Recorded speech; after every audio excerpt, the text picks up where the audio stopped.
All right, Jake. Here's the point where the rubber meets the road. The Uh-huh. Big 12 gets beat on, and nobody beats on the Big 12 more than me. I'm that guy, straight up. There's no ifs, no ands, no buts. But it's not BYU and Tech Yeah. I'm concerned about. It's the teams they play because I don't think it prepares them, and I think it hurts them in their playoff. Like you talked about preseason top 25, it makes it harder because who did you beat? Like Tech's schedule next year, Tech and BYU don't play next season, do they? Is regular Nope. season? That's no good, brother. That's no good Yeah. at all. I know it's just the way it fell, but anyway, the point is still the same. They don't get a lot of respect. I think it's because of the trenches. Again, as we talked about in the last segment, BYU's close. They're the next team to make it into that group, definitively. There's nobody close to them, in my opinion, in the Big 12 to number 2. I guess you could maybe say ASU because they were in the playoff 2 years ago, but that was a really unique year. I think that they need somebody else to step up to help them. Like they need another game, especially since they don't play each other this year. Can anybody else, especially in the trenches, compete with Tech or BYU that you see in 2026 from the conference?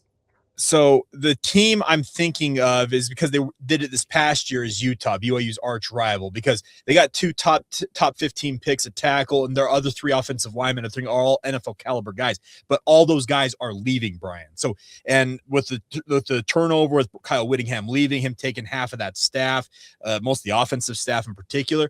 My question mark is how quickly Morgan Scalley can get Utah back to that level. I'm not saying they couldn't do it this year. I just need to see it. I think Utah is right there in the mix if they do have those dudes. I just need to see it. And that's so long as they have those bodies, I think Utah is in that mix. The other team that I am intrigued by with regards to this are the Arizona Wildcats. And the reason I say that is because Arizona, remember, Brent Brennan was on the hot seat going into the season, and it was like, okay, it's just a matter of time before he sent his walking papers. But they responded with a big time season, and when BYU and Arizona played their game down in Tucson, I know it was marred by a weather delay. They played a double overtime thriller, and BYU got the win, but I was really impressed in particular with what offensive line wise Arizona boasted in that game.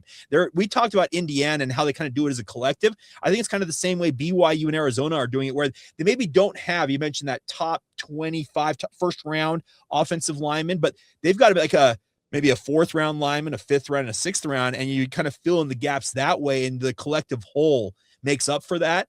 I was really impressed with Arizona. The question is, does Arizona keep that going here? So yeah, the two programs I'll be monitoring are Arizona and Utah because of just what I've seen from them over the past 12 to 24 months.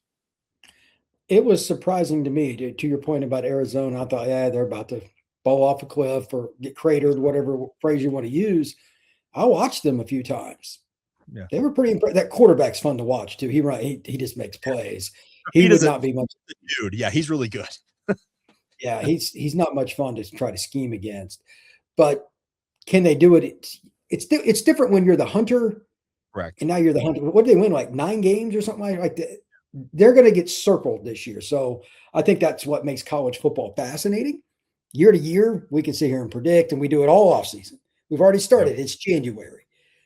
But one of these teams that we're going to take for granted in the Big 12 is going to go 8-4 or better. Guaranteed. Yeah. Happens every year, and it's super annoying. But the only team I feel good about their projection, and unfortunately for them it's bad, is Iowa State, because they got all their good players robbed from them. They're not going to have a good season. Everything else amongst those other teams, not BYU or Texas Tech, I'm iffy on. So let me ask you about Arizona State. They went out and they lost Levitt to LSU. Kiffin stole him. But their receiver room now is pretty impressive. Yep. You've got Kansas State. They still have the same quarter. Like, they lost some players. They're always well coached. They stole the OC from, he's a K-State guy from Texas A&M, goes back home. Anybody else that you think could make noise that maybe somebody's not too sure about or just not knowledgeable about in the Big 12? I do think it's Arizona State, because I think that what Kenny Dillingham's doing there is they obviously them making the playoff 2 years ago was absolutely incredible. They went literally from worst to first. The preseason poll, they were picked 16th, and they finished first and went to the playoff. That was absolutely remarkable. And they backslid last year. Now, a lot of it went with regards to the health of Levitt, obviously, and the situation involving him. But they bring in a guy in Cutter Boley from Kentucky, who was an all-SEC freshman. They really think that he's the real deal. And if he is, Arizona State's going to be frisky. I'm not necessarily going to think that they're probably 10-win caliber at this point. They could end up that because you point out the Big 12 has this way of getting a team that goes from Arizona. They go from like 3 wins to 9 wins. I can see Arizona State bouncing back and winning 8 or 9 games very easily. And it's because of just the talent accumulation, and that it goes more to the skill talent that Kenny Dillingham's accumulated. My question about them is still in the trenches, speaking of ASU. But yeah, that's a good one there. Colin Klein taking over at Kansas State.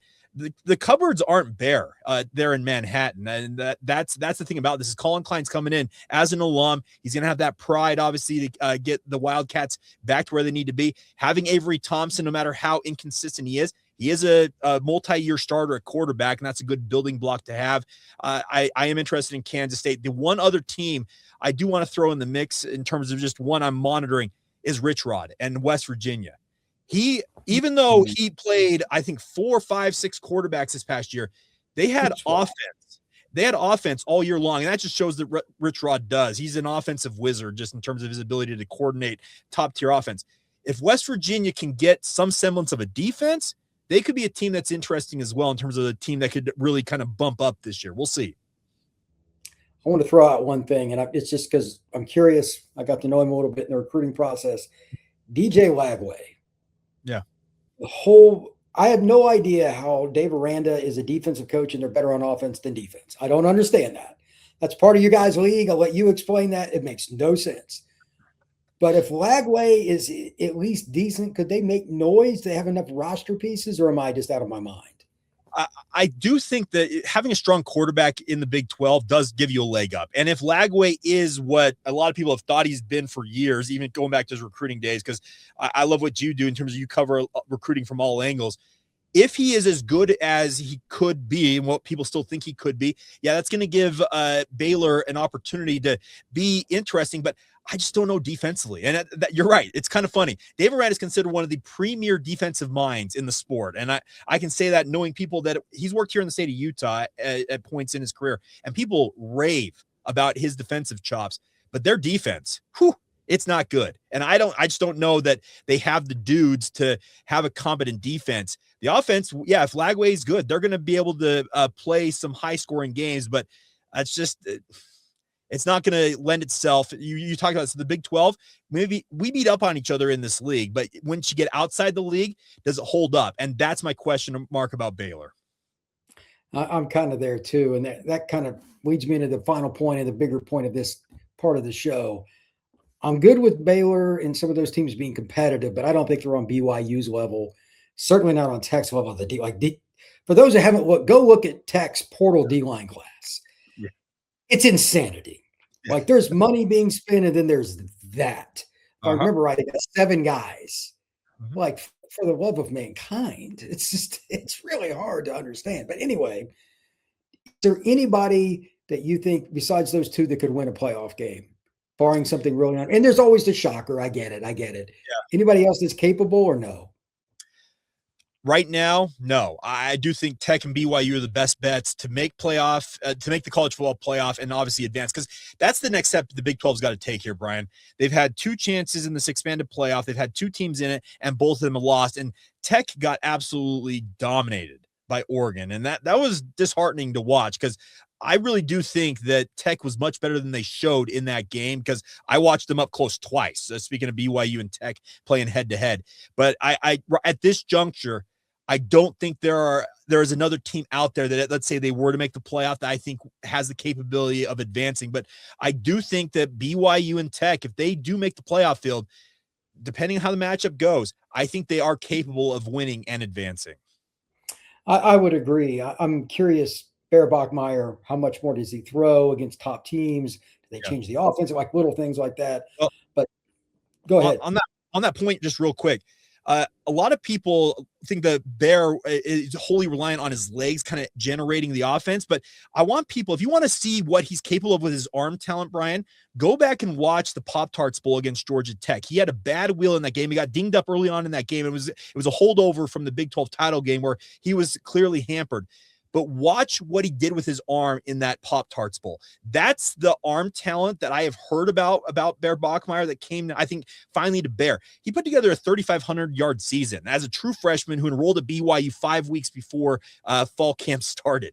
It's remarkable what he produced as a freshman, and I think the sky is the limit for this young man. I'm really, really high on his potential. That's why I'm curious to see what those receivers do, because he's going to take a jump. Freshman to sophomore, I mean, that's just the traditional way it goes. If that passing game goes up, obviously the running game will be very good. They can compete with anybody. So I'm sure that this season will be interesting. By the way, the Notre Dame game might have the most high-level ticket allotment for a road team. It's Notre Dame travels. That'll be a very interesting game for you guys, but good luck with that. Jake, tell everybody where they can find your work, my friend.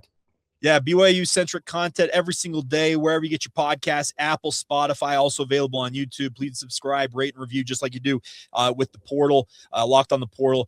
We're also on social media, Locked on Cougars on Facebook, Instagram, or Twitter. And if you want to follow my individual work, Jacob C. Hatch on all of those platforms. You can find the Portal Podcast all the same places you can find Locked on Cougars. This has been a crossover. Everybody have a good one.